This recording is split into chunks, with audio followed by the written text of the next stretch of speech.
Communiqué des communautés pentecôtistes charismatiques et de réveil,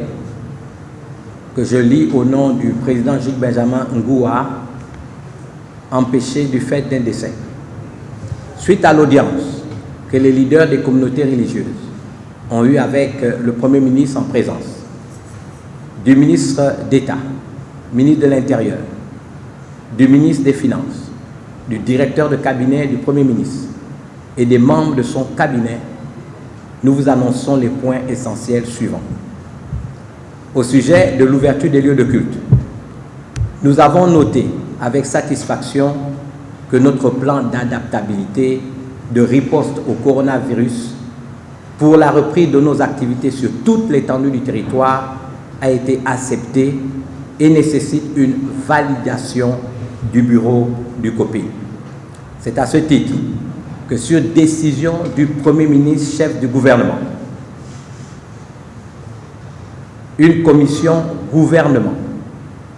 bureau du COPIL et communauté religieuse présidée par Monsieur le ministre d'État, ministre de l'Intérieur, a été mise en place. La date butoir de la réouverture a été préconisée pour le dernier dimanche du mois de juillet, qui correspond à la date du 26 juillet, sur toute l'étendue du territoire et pourra être décidée plus tôt en fonction de la rapidité des conclusions de cette commission après que rapport soit présenté par le Premier ministre au chef de l'État. Nous affirmons ici que nous avons opté d'un commun accord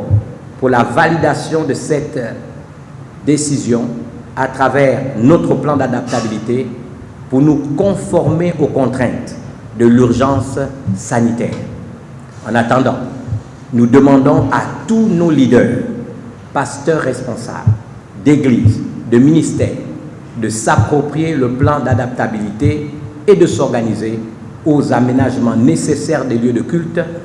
qui prennent en compte le fait que nos rassemblements prendront, à l'issue de la validation de notre plan d'adaptabilité, la distanciation des mètres par côté, le port obligatoire du masque et le respect strict de toutes les mesures barrières, du fait qu'il a été validé que le nombre des occupants au cours de nos cultes sera fonction donc de la superficie de nos lieux de culte et de nos temples. Concernant le sujet de la dépénalisation de l'homosexualité, après avoir écouté le plaidoyer du gouvernement sur la question, confirmant donc notre détermination à obéir aux termes de notre charte commune à toutes les communautés religieuses du Gabon, en usant de tous les moyens pacifiques pour faire triompher les valeurs de morale, spirituelle et traditionnelle positives de notre société, y compris la liberté du culte et de conscience et le droit de gérer et d'administrer nos affaires de manière indépendante, comme la Constitution de notre pays le stipule. Du fait que nous nous opposons par exemple à l'article 221, nouvellement introduit dans le Code pénal et ainsi libellé, les ministres des cultes qui manifestement prononcent dans l'exercice de leur ministère et en assemblée publique un discours orienté vers l'appel à la contestation de l'autorité publique et la menace de la paix sociale sont punis d'emprisonnement d'1 an ou plus, d'une amende de 3 millions de francs au plus ou de l'une de ces deux peines seulement. Nous réaffirmons donc